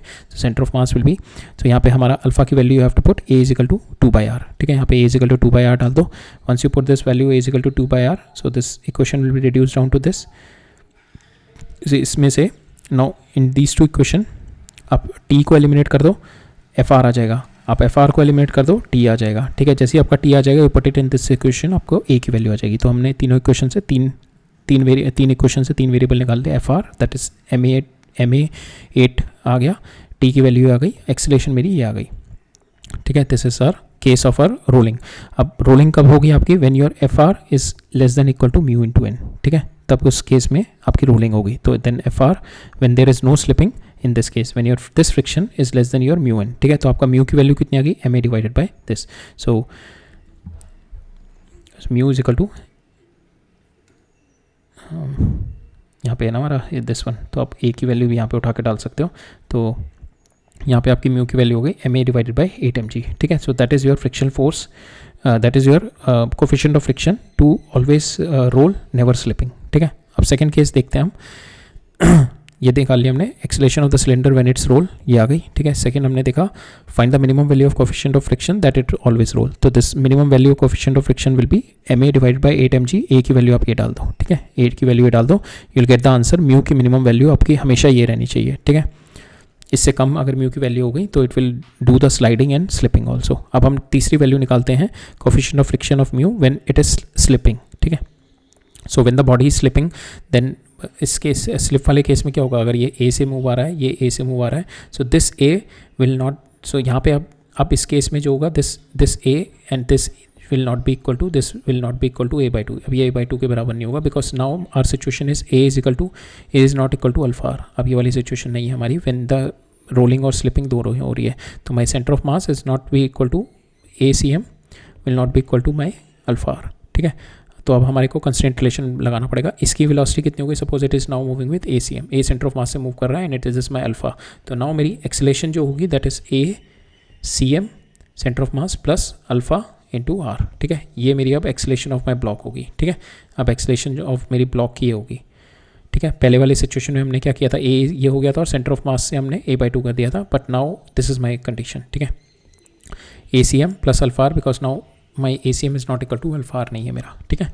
सो ये मेरी कंडीशन आ गई। Now we'll apply the same, पहले ब्लॉक के ऊपर लगाते हैं। सो इस वाली हमने कंस्ट्रेंट लगाया तो इस वाली की हमारी सिचुएशन आ गई, ये हमारी एक्सेलरेशन आ गई acm प्लस अल्फा आर, ठीक है। तो इस पे लगाएंगे तो mg minus T is equal to m acm plus alpha are हो जाएगा, ठीक है। तो ये मेरी आ गई ब्लॉक के साथ ट्रांसलेशन मोशन। अब सिलेंडर पे दोनों लगाते हैं, अपनी रोटेशनल भी ट्रांसलेशन भी।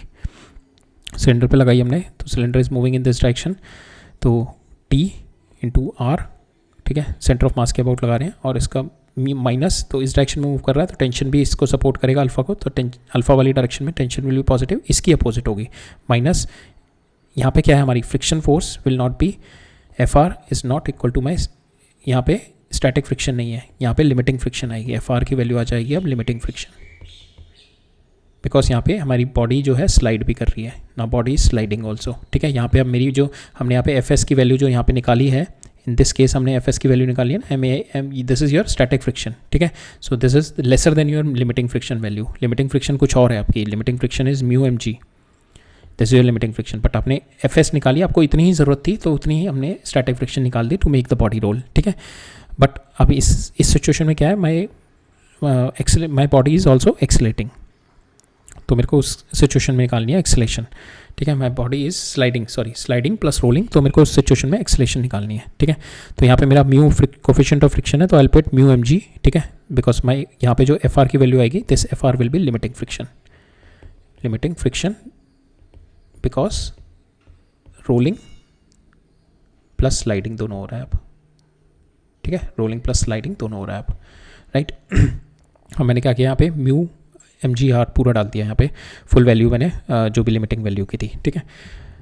ये याद रखना हमारा कि जब भी रोल कर रहा होता है स्टैटिक फ्रिक्शन रहती है हमारी, ठीक है, तब उस केस में स्टैटिक फ्रिक्शन रहती है जब भी रोलिंग हो रही होती है। प्योर रोलिंग में हमेशा स्टैटिक फ्रिक्शन होगी when your condition is external force लग रही होगी, ठीक है। तो यहाँ पे अब हमारी because it is rolling and sliding तो मैं लिमिटिंग फ्रिक्शन डाल रहा हूँ। Now this will be equal to I into alpha, I कितना है हमारा स्क्वायर इंटू अल्फा, ठीक है। यहाँ से आप यू हैव 3 अननोन्स, आपके पास टी अननोन है, अल्फा अननोन है एंड ACM अननोन है, और 3 इक्वेशन आ गए आपके 1, 2 एंड 3, ठीक है। इन तीनों इक्वेशन को सॉल्व करो, you will get the value of your a की वैल्यू आ जाएगी जो कि हमें निकालनी है, ठीक है, राइट। तो आप यहाँ से टी की वैल्यू निकालो, ठीक है, ये इधर ले जाओ, टी की वैल्यू यहाँ पे पुट कर दो, ठीक है। अब नाउ इन दोनों इक्वेशन में आपके पास AM और अल्फा की टर्म्स में 2 इक्वेशन बन गई। Now you eliminate alpha and you will get the value of AM। AM is nothing but your A centre of mass that will comes out to be 3mg minus mg divided by ये वैल्यू आ जाएगी आपके पास। This is your answer, ठीक है, जो कि हमारे को चाहिए था when the body is rolling plus sliding. अगर हमारी बॉडी जब रोल कर रही होती बस, तो उस केस में जो थी मेरी this is my acceleration when the body is just rolling, ठीक है। This is the case when the body is just rolling, because यहाँ पे अब मेरी स्टैटिक फ्रिक्शन आ रही है, it is not my limiting friction, ठीक है। In this case this is my condition of my pure rolling में ये एक्सेलेरेशन है। When the body is sliding along with rolling then this is my acceleration, ठीक है। तो अच्छा question था ये वाला, राइट। नेक्स्ट देखते हैं आप, ये लास्ट क्वेश्चन देखते हैं, दिस नहीं अभी है हमारे पास। सो अभी will see this question and these 2 questions देखते हैं, उसके बाद kinetic energy of rotational body will cover up in the next lecture. तो इस वाले क्वेश्चन में हमने इस टाइप का क्वेश्चन देखा हुआ है, but we are going to solve it with another perspective. इसको हम एनर्जी से सॉल्व करेंगे, ठीक है। अभी तक हम लोग डायनेमिक्स से सॉल्व कर रहे थे, we are solving it each and everything with the forces से सॉल्व कर रहे थे, ठीक है, डायनेमिक इक्वेशन लगा के। अब हम मैकेनिकल एनर्जी कंजर्वेशन या वर्क एनर्जी थ्योरम लगा के भी we can solve all those things. So will try to solve this, ठीक है। हम एक्सेलरेशन निकालेंगे। Suppose for instance step disc is been given, it is connected from here going over the pulley, और ये मास है, ठीक है। अब मेरे को बतानी है यहाँ पे we have to find out find the acceleration of the falling mass m। इसका एक्सेलरेशन निकालना है मेरे को, ठीक है। We have to find out the acceleration of this m, right. और हमारे को क्या दे रखा है, द लाइट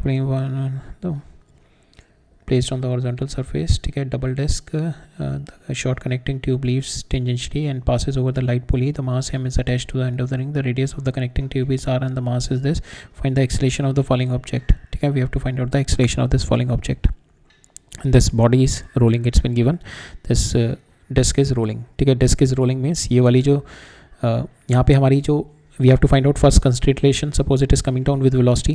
तो basically हमारे को we have to find out, we are trying to do it not with the dynamics, force नहीं लगा के कर रहे हैं हम लोग इसको। we are going to solve this question with the energy वाले questions, energy वाले सिचुएशन लगा रहे हैं। एनर्जी के लिए मेरे को क्या चाहिए होती है, हम कंजर्वेशन ऑफ मैकेनिकल एनर्जी लगा लो या वर्क एनर्जी थ्योरम, बिकॉज इसमें क्या है हमारा here we are taking here there is ये जो टेंशन है that is an internal force, ठीक है। तो यहाँ पे इसके ऊपर कोई मेरी एक्सटर्नल फोर्स नहीं आ रही है, there is no external force on to it, so we can apply यहाँ पे जो मेरी इट इज़ सो यहाँ पे will apply the conservation of mechanical energy rather than the will apply the conservation of mechanical energy into it.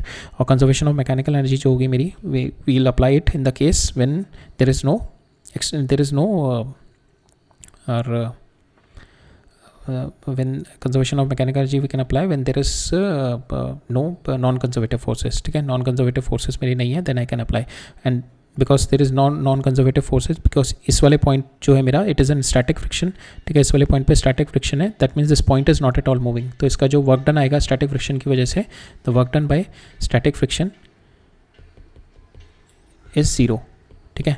Because यहाँ पे क्या होगा, ये जब मेरा बॉडी एक्सलेट कर रही होगी तो ये वाला हमारा फ्रिक्शन क्या होती है, नॉन कंजर्वेटिव फोर्स। तो अगर कोई नॉन कंजर्वेटिव फोर्स है तो हम लोग we can not apply when there is a work done by that non conservative force. अभी क्या है मेरा यहाँ पे जो स्टैटिक फ्रिक्शन लगेगी, स्टैटिक फ्रिक्शन की वजह से वर्क डन क्या होता है मेरा, वर्क डन क्या होता है स्टैटिक फ्रिक्शन का, that is 0। So in that case we can apply conservation of mechanical energy. नहीं तो नहीं कर सकते थे, नहीं तो we have to do it with the mechanical, we can have to do it with the work energy theorem अगर यहाँ पे स्लाइडिंग फ्रिक्शन होती। बट यहाँ पे स्लाइडिंग फ्रिक्शन नहीं है because the body is rolling.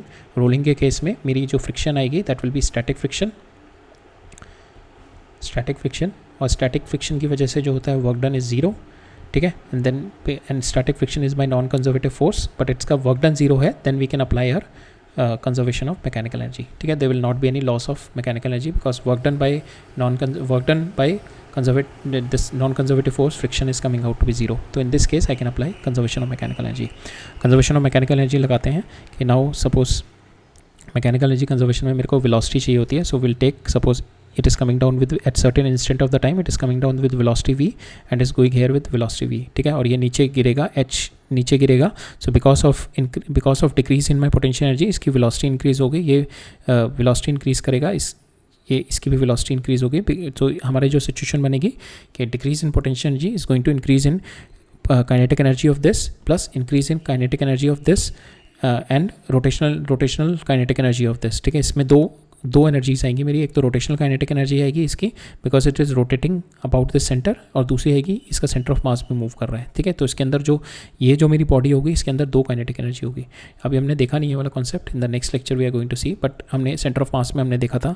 Centre of mass में we have started a bit of this concept. तो इसके अंदर मेरी दो एनर्जी आएंगी. एक तो ये रोटेट कर रहा होगा इस वाले पॉइंट के अबाउट, और इसका सेंटर ऑफ मास है इसका VCM से सेंटर ऑफ मास मूव कर रहा होगा. ठीक है, suppose the centre of mass की वेलोसिटी इसकी VCM है.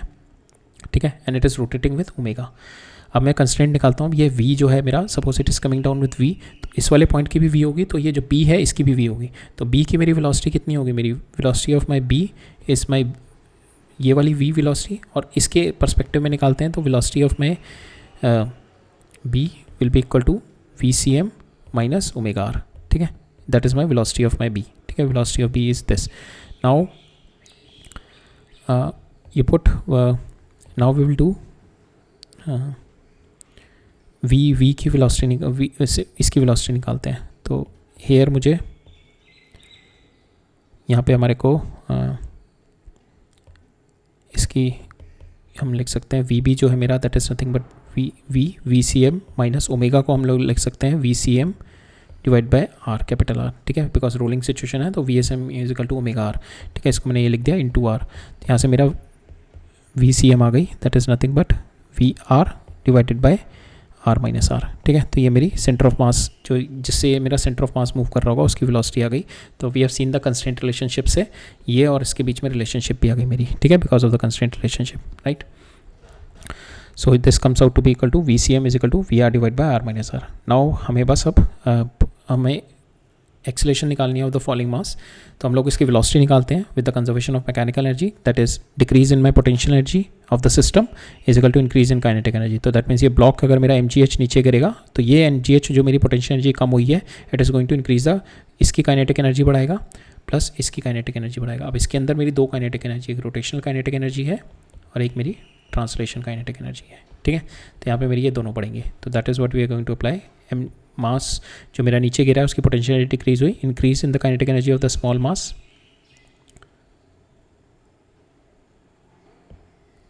सो यहाँ पे डिक्रीज इन द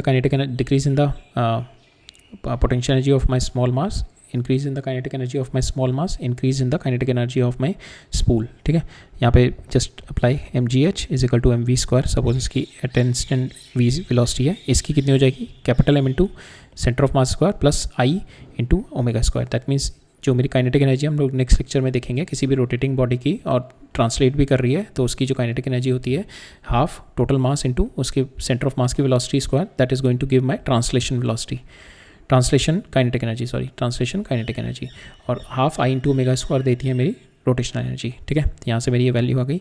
ओमेगा की वैल्यू आप उठा के डाल दो VCM बाय R, और VCM आपने कैलकुलेट कर ही लिया ये. ठीक है, तो यहाँ से आप यू विल गेट, आपने VCM डाला तो you will get this equation 1/2 MV square plus 3/4 MVCM square. VCM की जगह ये वाली V की वैल्यू डाल दो. ठीक है, ये वाली जो हमने कंस्ट्रेंट रिलेशन निकाला है VCM और V के बीच में, from here you will get the value of V. ठीक है, आपके पास V की वैल्यू आ गई. Now you can apply H जो आपका हाइट ड्रॉप हुई, दैट इज इक्वल टू ये V square is equal to U square plus 2GH apply कर सकते हैं.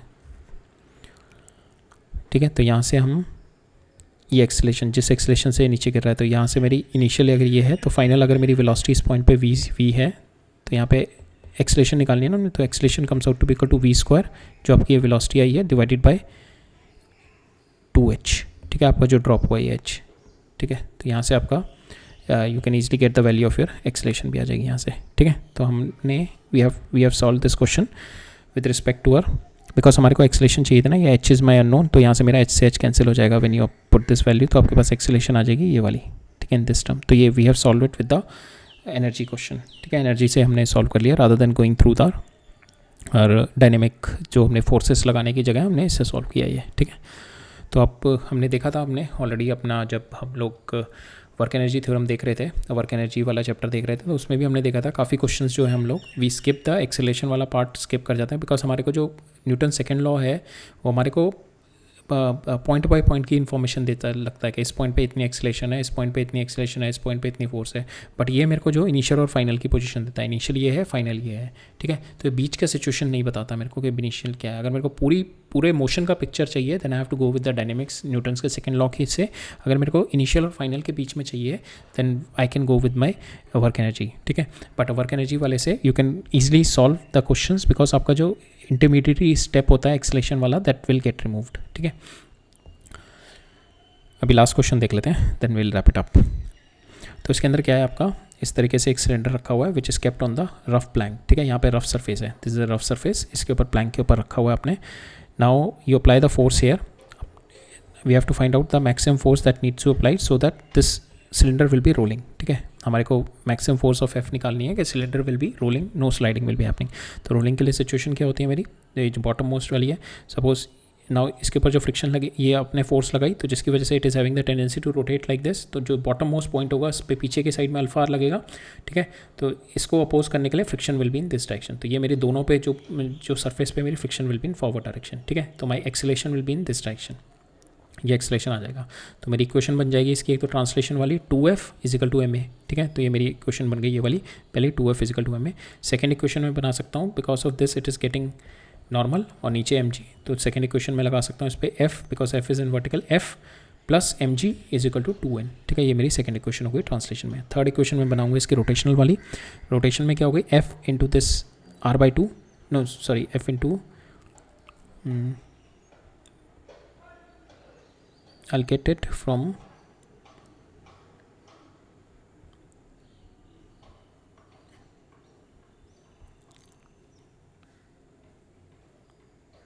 f into this should be, हम rotational motion centre of mass के about निकालना है ना, तो f शुड बी r/2 के बराबर होगा, ये f शुड बी r/2 होगा यहाँ पे, f into this f into r/2, तो ये इसको डायरेक्शन में रोटेट करेगा। और जो फ्रिक्शनल फोर्स होगा, फ्रिक्शनल फोर्स इंटू, तो फ्रिक्शन फोर्स की वजह से टॉर्क क्या आएगा, एक तो ये हो गया, ये हो गया, तो दो फ्रिक्शन फोर्स इंटू हम लोगों ने किसके अबाउट निकाला हुआ है, हाफ m r², तो सेंटर के अबाउट ही है। तो इसके अबाउट अगर मैं देखूँ यहाँ पे, अच्छा ये r ही तो होगा, सॉरी r/2 ले रहा हूँ मैं, डायमीटर, सॉरी ये r ही तो होगा, रेडियस ही तो होगा, सॉरी। तो ये दिस r होगा और ये रेडियस ही होगा, दिस इज r, ठीक है। तो f इंटू r ही होगा ये, सॉरी r/2 नहीं होगा। So this f into this radius r, और यहाँ पे जो मेरी टॉर्क बिकॉज ऑफ फ्रिक्शन आएगी that is because of both of them, तो 2f इंटू r, ठीक है। That will be equal to half mr जो इसका इनर्शिया इंटू अल्फा, ठीक है। तो यहाँ से आप just put the value of, यहाँ से आपका हाफ m r², अल्फा की वैल्यू उठा के डाल दो, alpha is nothing but equal to your a divided by r, और a की वैल्यू आप डाल दो 2f/m, ठीक है। a की वैल्यू 2f/m डाल दो और अल्फा की वैल्यू a/r डाल दो, इसको सॉल्व करोगे you will get the value of force की वैल्यू आ जाएगी 3 टाइम्स ऑफ f, ठीक है। Now for the rolling situation क्या होगी, this frictional force, this f should be less then μn, ठीक है। That is your rolling situation. अब हमारे को मैक्सिमम फोर्स निकाल लिया ना, तो मैक्सिमम और मिनिमम के लिए हमारे को ये वाली कंडीशन, जितने भी हमारे फ्रिक्शन वाले केसेस में होते हैं ये वाली कंडीशन दी होती है, इसी के बेसिस पे you just reach this maximum position. अगर आपकी मैक्सिमम फोर्स आएगी तो आपकी एक्सेलेरेशन भी मैक्सिमम आ जाएगी, बिकॉज मैक्सिमम फोर्स आएगी जिसकी वजह से मैक्सिमम फ्रिक्शन आएगी और मैक्सिमम फ्रिक्शन आपकी मैक्सिमम एक्सेलेरेशन दे देगा, ठीक है। तो आप ये वाली सिचुएशन लगाओ, F is should be, friction force should be less than equal to μn, ठीक है। तो ये सिचुएशन लगा दी। n क्या है आपका, यहाँ से n यहाँ से निकालो, n comes out to be f plus mg divided by 2। इसको सॉल्व करोगे आपके पास यहाँ पे जो f की वैल्यू आएगी that comes out to be this, तो इसकी f की मिनिमम, f की जो मैक्सिमम वैल्यू होगी that comes out to be equal to, f should be less than this value, तो f की जो आपकी for the rolling situation maximum value will be equating वाली, तो इक्वेट जब कर दोगे 3 μmg divide by 2 minus 3 μ, that will be your f max, ठीक है। और f मैक्स की वैल्यू आपका क्या देगा, जो f मैक्स पे स्मॉल f फ्रिक्शन मैक्स आएगा, फ्रिक्शन मैक्स आएगा तो आपका एक्सेलेरेशन मैक्स आ जाएगा, ठीक है। तो यहाँ से आप एक्सेलेरेशन निकाल लो, acceleration is nothing but 2f/m, f की वैल्यू डाल दो यहाँ से उठा के, दैट इज f/3, तो आपके यहाँ पे एक्सेलेरेशन आ जाएगी, ठीक है। अब इस केस में उल्टा है मेरा, मैं फोर्स ऐसे लगा रहा हूँ, तो इसके अंदर बस मेरी इसके अंदर हमारी सो यहाँ पे ये मिस्टेक है, यहाँ पे 2 होगा, ठीक है। बस यहाँ पे अब हमारा नॉर्मल वाले में केस में डिफरेंट हो जाएगा, बाकी सारी चीज़ें सेम रहेंगी। तो इसके अंदर अगर मैं फोर्स ऊपर लगा रहा हूँ, यहाँ पे सेम वही रहेगा, because of this force there is a tendency to rotate in this direction. इस डायरेक्शन में रोटेशन की टेंडेंसी तो बॉटम मोस्ट पॉइंट होगा उसका ये अल्फा आर होगा, और now friction will be in this direction to increase a की वैल्यू इंक्रीज करने के लिए। तो फ्रिक्शन मेरी इस पर ये लगेगी, जो सिलेंडर है दोनों पे ये लगेगी, तो मेरा फ्रिक्शन ये हो गई, ठीक है, ये mg हो गया, और ये इस पर f लग रहा है।